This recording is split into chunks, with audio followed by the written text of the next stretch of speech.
വീട്ടിൽ അരിയിടാൻ പറഞ്ഞിട്ടല്ലേ വന്നത്? സോറി. ഹിയറിംഗിന് വെച്ചിരിക്കുകയാണ് നവംബർ 19.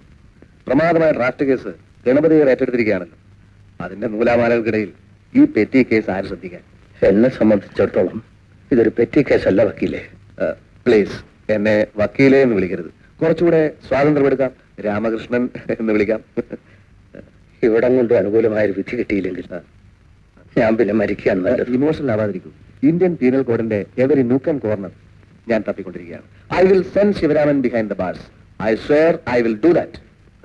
ശിവരാമൻ കുത്തുപാള എടുക്കണം. എടുപ്പിക്കാം. പിന്നെ എനിക്കൊരു സ്പെഷ്യൽ ഇൻട്രസ്റ്റ് ഉള്ള കേസ് കൂടിയാണല്ലോ ഇത്.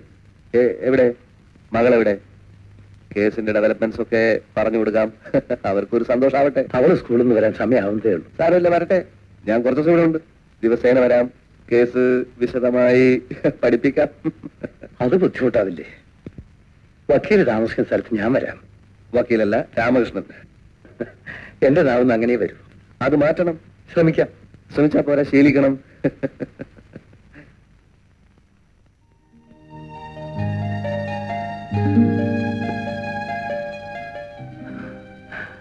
മിസ്റ്റർ കൃഷ്ണൻകുട്ടിനാർക്ക് ഒരു മകളല്ലേ ഉള്ളൂ? അതെ. ഇനി ഇതാരും മനസ്സിലായില്ല. ആയം ബാലഗോപാലൻ. ജ്യേഷ്ഠന്റെയോ അനുജന്റെയോ മകനായിരിക്കും അല്ലേ? ആരാ സാർ? ഇത് ഹൈക്കോടതിയിൽ ഗണപതിയുടെ കൂടെയുള്ള. മനസ്സിലായി. പക്ഷേ എനിക്ക് മനസ്സിലായില്ല. ഞാനിവിടുത്തെ ഒരു ഫാമിലി ഫ്രണ്ടാണ്.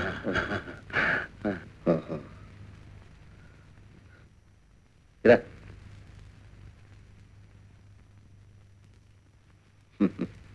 I am advocate Ramakrishnan. നമ്മൾ ഇന്നലെ പരിചയപ്പെട്ടല്ലോ. എന്താ ഇവിടെ?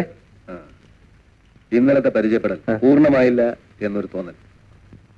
മനസ്സിലായില്ല. നിങ്ങൾക്ക് ഇവിടെ എന്ത് ശമ്പളം കിട്ടും? അത് എന്താ കാര്യം? ശമ്പളം എത്രയെന്ന് പറയൂ. തുച്ഛമായ എമൗണ്ട് ആയതുകൊണ്ട് പറയാനുള്ള മടിയാണോ? എന്റെ ശമ്പളക്കാര്യം നിങ്ങൾക്ക് അറിഞ്ഞിട്ട് എന്താ കാര്യം? മാത്രമല്ല വേറൊരാളുടെ ശമ്പളത്തെ പറ്റി ചോദിക്കുന്നത് ഒരു നല്ല പരിപാടിയല്ല. നിങ്ങൾ ധാരാളം ശമ്പളം വാങ്ങുന്ന ആളാണെന്നുള്ള ഒരു ധാരണ മിസ്റ്റർ കൃഷ്ണൻകുട്ടി നായർക്കുണ്ട്. സ്ഥിതിഗതികൾ കണ്ടപ്പോ അത് ശരിയല്ലെന്ന് എനിക്ക് തോന്നുന്നു. അയാളുടെ മകളുമായിട്ട് എന്താണ് പ്രശ്നം? നിങ്ങളുടെ ഈ വിസ്തരിക്കലിന്റെ ഉദ്ദേശം എന്താ? ഇത് കോടതിയൊന്നുമല്ല. കോടതി അല്ലാത്തത് കൊണ്ടാണ് ഞാൻ ഇത്രയും സംയമനം പാലിക്കുന്നത്. കോടതി ആയിരുന്നെങ്കിൽ എങ്കിൽ ആദ്യത്തെ ക്രോസിംഗിൽ തന്നെ അനുകൂലമായ ഒരു വിധി ഞാൻ നേടിയെടുത്തേനെ. ശരി, എനിക്ക് ജോലിയുണ്ട്. ഇതിനേക്കാൾ വലിയ ജോലി മാറ്റിവെച്ചിട്ടാണ് ഞാൻ ഇങ്ങോട്ട് വന്നത്. മിസ്റ്റർ ബാലഗോപാലൻ, ഞാൻ തുറന്നു പറയുകയാണ്, അനിതയെ എനിക്കിഷ്ടമാണ്.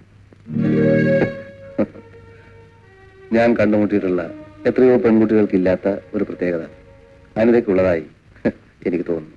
തോന്നണ്ടെന്ന് ഞാൻ പറഞ്ഞില്ലല്ലോ. ഇതൊക്കെ എന്നോട് തന്നെ പറയുന്നത്. അനിതയുടെ നല്ല ഭാവിക്ക് നിങ്ങളൊരു വിലങ്ങ് തടിയാവരുത്. നിങ്ങൾ ആരും അനിത രക്ഷകനോ? ഒന്ന് പോയ മിസ്റ്റർ, എനിക്ക് ജോലിയുണ്ട്.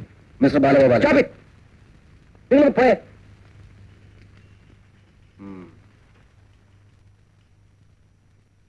ചേട്ടാ ബാലല്ലേ? ഇല്ല, ഇപ്പൊ വരും. ഇരിക്കൂ. വൈകുന്നേരം അത്യാവശ്യമായിട്ട് കാണണമെന്ന് ഫോൺ ചെയ്തിരുന്നു. ദേവിക്കറിയോ എന്തെങ്കിലും പ്രശ്നങ്ങളെല്ലാം ഉണ്ടോ? ഒക്കെ പ്രശ്നങ്ങളാണല്ലോ. ദേ ഞാൻ തന്നെ ഒരു വലിയ പ്രശ്നമല്ലേ. കുടിക്കാൻ എന്താ വേണ്ടത്? ബാലൻ വന്നിട്ട് പറയാം.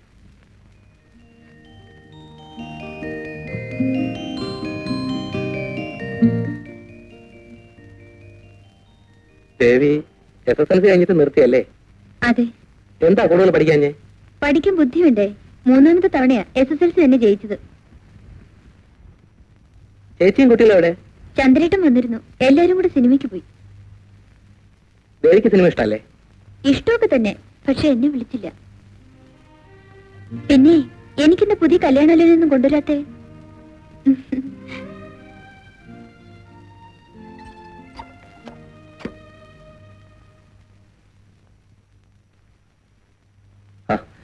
നീ കുറെ നേരം വന്നിട്ട്. നീ എവിടെ ആയിരുന്നടാ?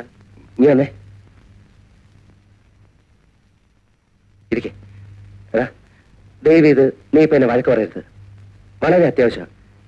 എവിടുന്നെങ്കിലും ഒരു 10,000 രൂപ സംഘടിക്കാൻ പറ്റൂ? 10,000 രൂപയോ? നാളെ കാലത്ത് 10 മണിക്ക് മുമ്പ് വേണം. എന്തു പറ്റി? ഇങ്ങനെയൊക്കെ സംഭവിക്കുമെന്ന് ഞാൻ വിചാരിച്ചിരുന്നില്ല. 8 സെന്റ് പണയം വെച്ചിരിക്കായിരുന്നു. എന്തിന്? അതൊന്നും എനിക്ക് പറഞ്ഞിട്ട് കാര്യമില്ല. വല്ല വഴിയുണ്ടോടാ? എന്താ ബാലയെ പറയുന്നത്? എന്റെ പെങ്ങളുടെ അഡ്മിഷൻ ഡൊണേഷൻ കൊടുക്കാൻ വേണ്ടി പരിചയക്കാരോടെല്ലാം 5ഉം 10ഉം വാങ്ങിക്കഴിഞ്ഞു. ഇനിയിപ്പോ എവിടെ നിന്ന് കിട്ടാനാ? അത് നാളെ കാലത്ത് 10 മണിക്ക് മുൻപ്. ഒരു കമ്പനിക്കാരൻ എന്നെ ചതിക്കായിരുന്നു അരുൺകുട്ടി. ഒരാഴ്ചത്തെ അവധി ഞാൻ എടുത്ത് കെഞ്ചി നോക്കി. പക്ഷെ 10,40,000 രൂപയുടെ സ്ഥലമല്ലടാ. ഞാൻ ഇനി എങ്ങനെ അവിടെ വീട് വയ്ക്കും? എന്തൊക്കെ വിട്ടിട്ടോ ബാല നീ ചെയ്യുന്നത്? ഈ അവസാന നിമിഷത്തിൽ എവിടെ പോയി കാശുണ്ടാക്കും?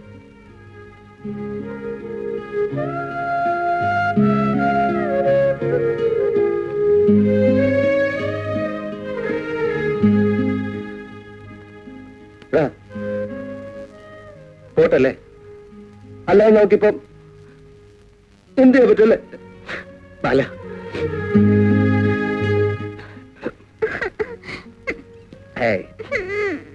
പോകാൻ നേരത്തെ എന്തൊരു ഉത്സാഹമായിരുന്നു. ഇപ്പൊ മോന്ത കണ്ടില്ലേ? നടക്കിങ്ങോട്ട് ഫുൾ ടിക്കറ്റ് എടുക്കുകയും ചെയ്ത് ഇറങ്ങുകയും ചെയ്തു. പോയി അങ്ങോട്ട്. അതെ, ഇനി ഇങ്ങോട്ട് കൊണ്ടുപോവാ. ഇതാര്? നാരായണൻകുട്ടിയോ? ഇപ്പൊ ഒന്നുള്ളൂ. ഞങ്ങള് ഒരു സിനിമ കാണാൻ പോയിരുന്നു, പ്രേമ സാമ്രാജ്യം.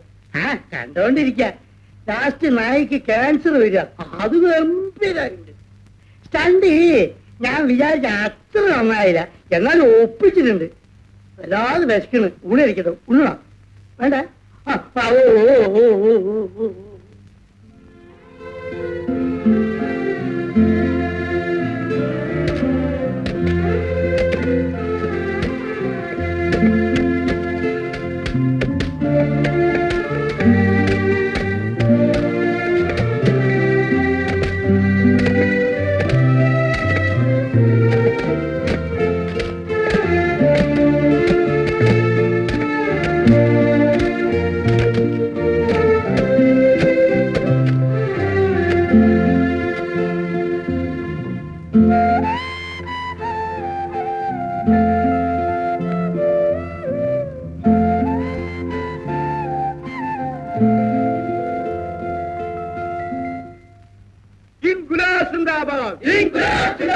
തൊഴിലാളി സമരം സിന്ദാബാദ്.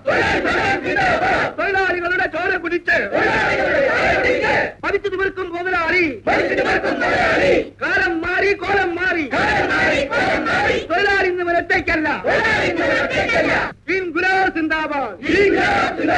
മരണം വരെയും സമരം ചെയ്യും. അവകാശങ്ങൾ നേടിയെടുക്കും. കൊല്ലാൻ വന്നാൽ കൊല്ലാൻ വന്നാൽ കയ്യും കെട്ടി ഇരിക്കൂല. 1500 രൂപ കലക്ഷൻ കിട്ടുന്ന റൂട്ടാണ്. ഞാൻ എത്ര പ്രാവശ്യം ഇവിടെ ഒന്ന് കെഞ്ചി. അല്ലേ, ഞാൻ അറിയാൻ ചോദിക്കാം, ഈ സ്വത്ത് എന്തിനു വേണ്ടിയിട്ടാ വെച്ചത്? ഇവിടെ കല്യാണം കഴിക്കണം, അതിന് ചാവടിന്തം നടത്താം. ഇങ്ങനെ കാട്ടിന് വലിയ കാര്യമൊന്നുമില്ല. കുടുംബസ്നേഹം ഇല്ലാത്തവരെ പറ്റി വെറുതെ സംസാരിക്കുന്ന എന്തിനാ ചന്ദ്രേട്ടാ? മുത്തശ്ശിയാണോ ഇവിടുത്തെ ഗൃഹസ്ഥ, അതോ വേറെ വല്ലവരും? മുത്തശ്ശിയുടെ ഒരു വാക്കാവൻ ചോദിച്ചോ ഈ സ്വത്ത് വിൽക്കുന്ന സമയത്ത്? ആ സ്വത്ത് പണം വെച്ച് എനിക്ക് കുറച്ച് കാശ് തന്നിരുന്നെങ്കിൽ അവന്റെ പെങ്ങളും കുഞ്ഞുങ്ങളെ രക്ഷപ്പെട്ടു പോയി. അറിയോ? എന്നോട് ആരും ഒന്നും ചോദിക്കാറില്ല ചന്ദ്ര. ചോദിക്കുക മാത്രമല്ല, പറയും ചെയ്യില്ല. മുത്തശ്ശിക്ക് അറിയോ, അവന്റെ ഫാക്ടറിയിലെ സ്ട്രൈക്ക് നടത്തുക, അടുത്ത അവന്റെ ജോലിയും പോവും. മുത്തശ്ശി ഇവിടെ ഇങ്ങനെ ഇരുന്നിട്ട് രാമ രാമ രാമ ജപിച്ചോണ്ടിരുന്നാ മതി. എന്താ എന്താ ഇവിടെ?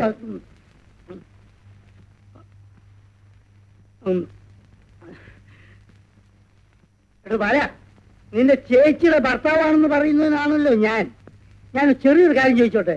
നീ നിന്റെ ചേച്ചിക്ക് എത്ര പവന്റെ ആഭരണം വാങ്ങിച്ചു കൊടുത്തിട്ടുണ്ട്? എടോ, നീ ഒരു സാരി അവർക്ക് വാങ്ങിച്ചു കൊടുത്തിട്ടുണ്ടോ? ഉണ്ടോ? എന്റെ ചേച്ചിയുടെ ഭർത്താവ് എന്ന് പറയുന്ന ആളാണല്ലോ നിങ്ങൾ. ഈ പറയുന്ന ഏതെങ്കിലും ഒരു കാര്യം നിങ്ങൾ ചെയ്തിട്ടുണ്ടോ? ചന്ദ്രേട്ടാ, നിങ്ങൾ അവനോട് സംസാരിക്കണ്ട. അല്ല, സംസാരിക്കട്ടെ. ഭാര്യയും കുട്ടികളെയും പോറ്റാൻ കഴിവില്ലാത്തവൻ കല്യാണം കഴിക്കാൻ പോകരുത്. മുത്തശ്ശി അവിടെ ചുമ്മാരിക്കണം. നിങ്ങൾ എന്നോട് ചോദിച്ചല്ലോ സ്വർണവും സാരിയും. നിങ്ങൾ എത്ര വേണ്ട സ്വർണവും സാരിയും ചേച്ചിക്ക് വാങ്ങിച്ചു കൊടുത്തിട്ടുണ്ട്? അതല്ലല്ലോ ഇവിടുത്തെ പ്രശ്നം. തറവാട്ടിലൊരു മുതല് കൈമാറ്റം ചെയ്യുമ്പോ അതിന്റെ അവകാശം അറിയണ്ടേ? ഏത് മുതല്? ആര് കൈമാറ്റം ചെയ്തു എന്നാ പറയുന്നത്? അതെയോ, പൊട്ടം കളിക്കരുത് കേട്ടോ. നീ 8 സെന്റ് വെച്ചില്ലേ നിന്റെ ഇഷ്ടത്തിന്? ഓഹോ, അതാണോ കാര്യം? അത് തന്നെ. ഞാൻ കടം വാങ്ങിച്ചു അധ്വാനിച്ചു ഉണ്ടാക്കിയ സ്ഥലം വിൽക്കാൻ എനിക്ക് ആരോടും ചോദിക്കണ്ട. മനുഷ്യനുണ്ടായിരിക്കേണ്ട ഏറ്റവും വലിയ ഗുണം എന്താണെന്നറിയോ? അന്തസ്. അത് നിങ്ങൾക്കില്ല. ആണ് എനിക്കുള്ളത്.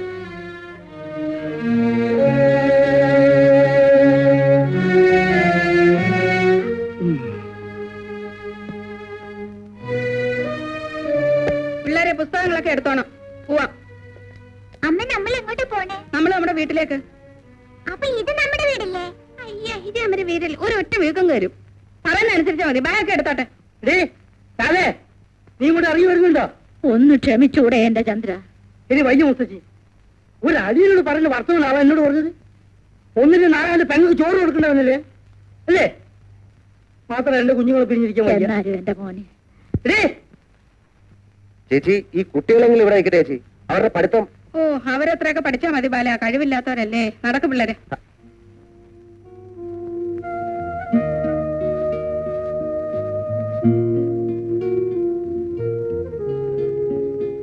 ചന്ദ്രേട്ട, പെട്ടെന്നുള്ള ദേഷ്യത്തിന് ഞാൻ എന്തെങ്കിലും പറഞ്ഞിട്ടുണ്ട്? കാര്യമില്ല ബാല. ചന്ദ്രേട്ടൻ ഏതായാലും അന്തസ്സില്ലാത്തവനല്ലേ. പക്ഷെ ഒരു സ്ത്രീക്ക് ഏറ്റവും വലുത് അവളുടെ ഭർത്താവും കുട്ടികളുമാ. ചേച്ചിയുടെ ഈ ഭർത്താവ് ഇത്രയും കാലം എവിടെയായിരുന്നു? പട്ടാളത്തിന് 8 സെന്റ് പോയെന്നറിഞ്ഞപ്പോ ഇനി ഇവിടെ വന്നിട്ട് കാര്യമില്ലെന്ന് മനസ്സിലായി അല്ലേ? വെറുതെ അല്ലേ ഓടത്തിൽ നിന്ന് തിരിഞ്ഞു നോക്കത്ത്? മൂക്ക് പല്ലു മുളയ്ക്കുന്നവരെ നീയൊക്കെ ഓടത്തന്നെ ഇരിക്കും. സ്വഭാവതല്ലേ? എന്താ നോക്കിയേക്കണ്? അറിയാൻ കൂടി കിണിങ്ങൾ കേട്ടിട്ട് ഒറ്റ അടി ഇവിടെ